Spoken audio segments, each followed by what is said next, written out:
Hello, my friends, my subscribers. Actually, my subscribers are my friends, or at least that is what it feels like to me. Today's video will be another one of those unscripted videos, and although I've made a few notes just to remind myself as to what I want to talk about, today will just be a chat, which will most likely turn into a bit of a rant, but mostly just a chat about a variety of subjects. And I'll tell you why.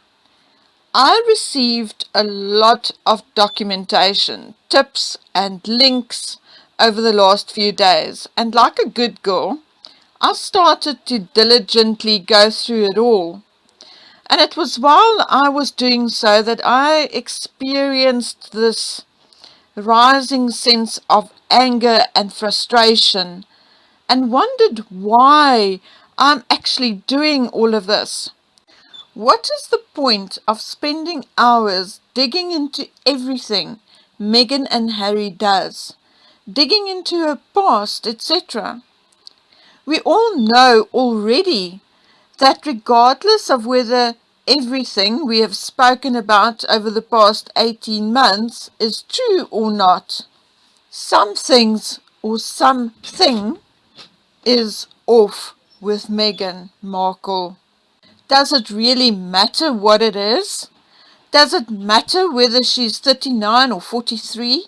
We already know that she has a tendency to lie, and lie in public, and lie to our faces. We already know she is money hungry and a social climber. We already know that she's a narcissist, a liberal snowflake. So what is the point in spending hours of our precious time looking for more when the actual people we are trying to protect and stand in solidarity with are largely ignoring our pleas? Yes, it now appears as if the royal family is trying to distance themselves from Harry and Meghan.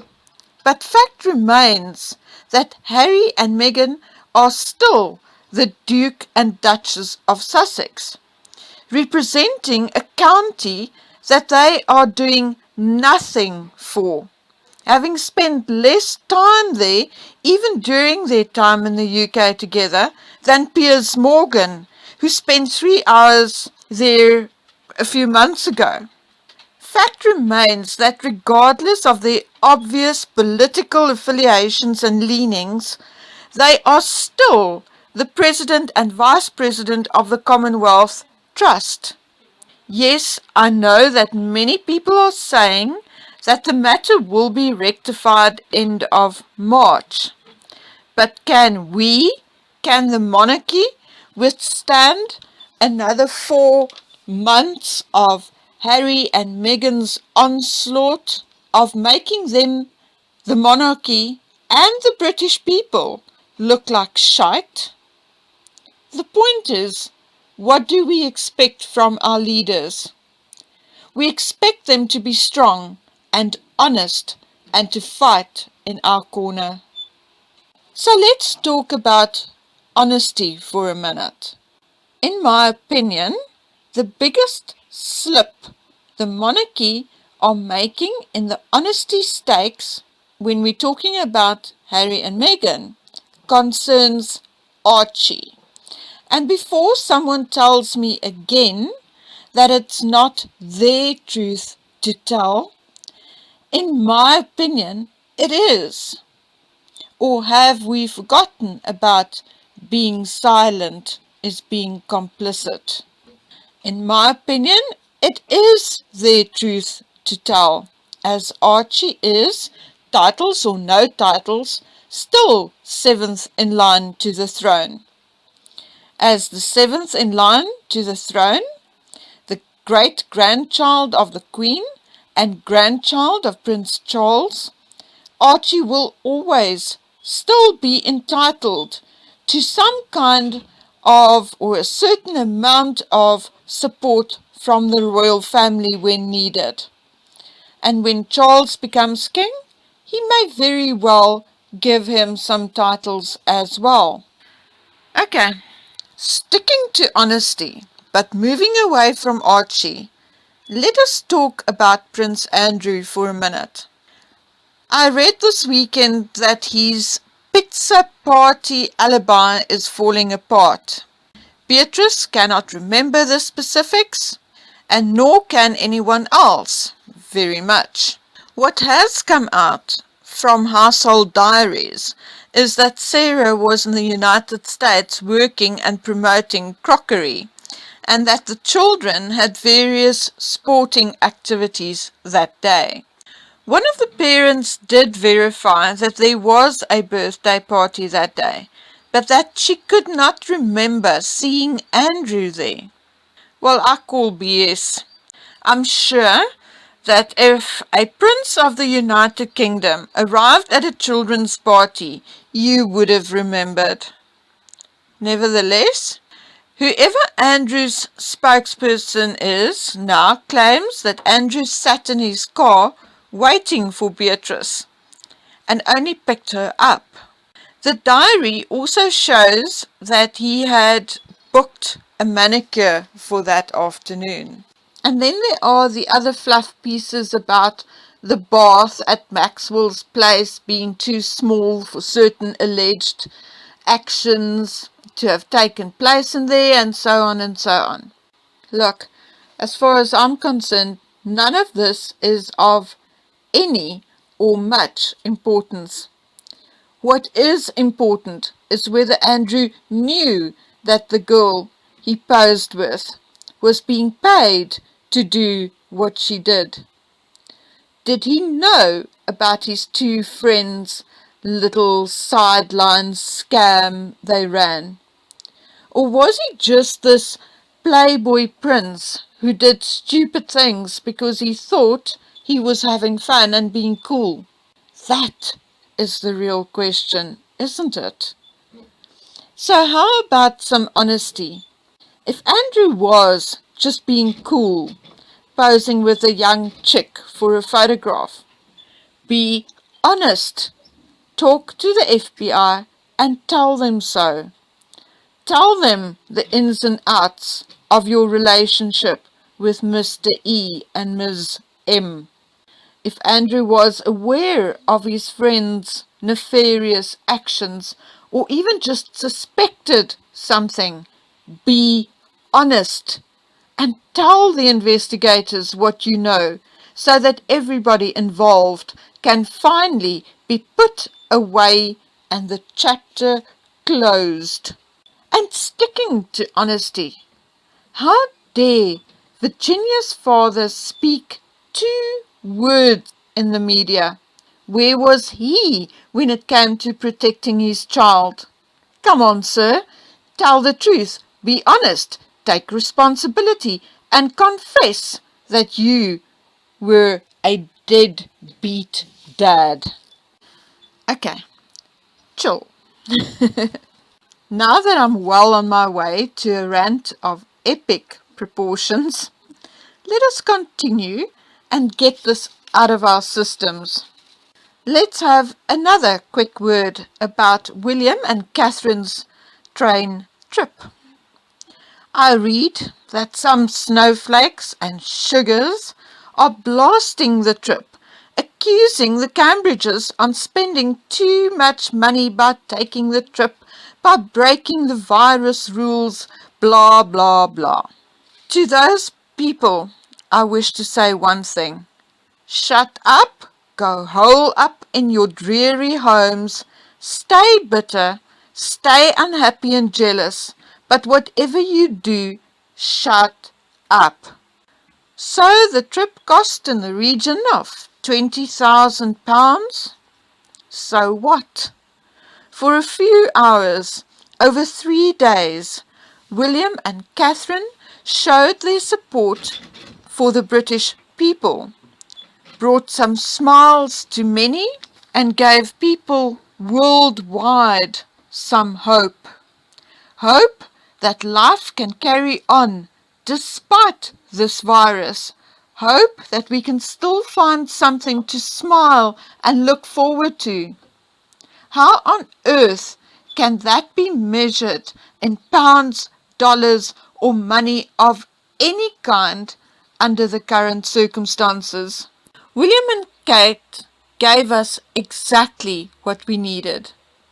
And had these clever people even stop to think that the virus works both ways? So, William and Catherine travelled to Scotland in their own sanitized bubble. What does this mean? It means that the chances that they could infect others were about 1,000 times less than the chance that they could be infected by others. Think about that, sugars. Think about the fact that for William and Catherine, their people, the people, were more important than themselves. And then, the thing that got me really hot under the collar, I saw that some sugars are of the opinion that William and Catherine are so desperate to take the headlines from Harry and Meghan that they use their children to make the headlines by taking them to the pantomime. Oh, BS. It is obvious that the poor sugars do not know what a pantomime is and had never been to one. So for those dumb, not my intelligent classy subscribers, but for those ignoramuses, here is what a pantomime is. It is a theatrical entertainment mainly for children, which involves music, topical jokes, and slapstick comedy, and is based on a fairy tale or a nursery story, usually produced around Christmas. My good golly sugars, what is your problem? Or are you just that stupid? What do you expect? Do you expect William and Catherine never to take their children to a show or a movie for children for fear of you blaming them of playing the kiddies card? It's just ridiculous. Those 3 children, just like any other children, have a right to some fun and life experiences. It is not their fault that their poor cousin Archie is being hidden away like some septic wart on someone's big toe. It is not George, Charlotte and Louis's fault that Archie is not even taken to go choose a darn Christmas tree. Good for William and Catherine, giving their children a normal life and exposing them to all the good things life has to offer. So finally, Meghan showed her face again on CNN's Heroes Hour. According to someone working for CNN, she was not asked to appear, but asked them for a few seconds spot. Oh well, at least she brought some comedy to the program. What was she trying to do? Imitate the Queen? It sure sounded like it. And what's up with the grey blouse with the scarf or the bow? Where did she borrow that from in an effort to make herself look more serious, more royal, or is it more political? And don't get me going on the ponytail and bangs. Someone should please tell her that the 70s are long gone. And is it my imagination, or has she put on weight? Is she on hormone treatment to fall pregnant? Or had she been propping up the bar at San Isidro a little too much?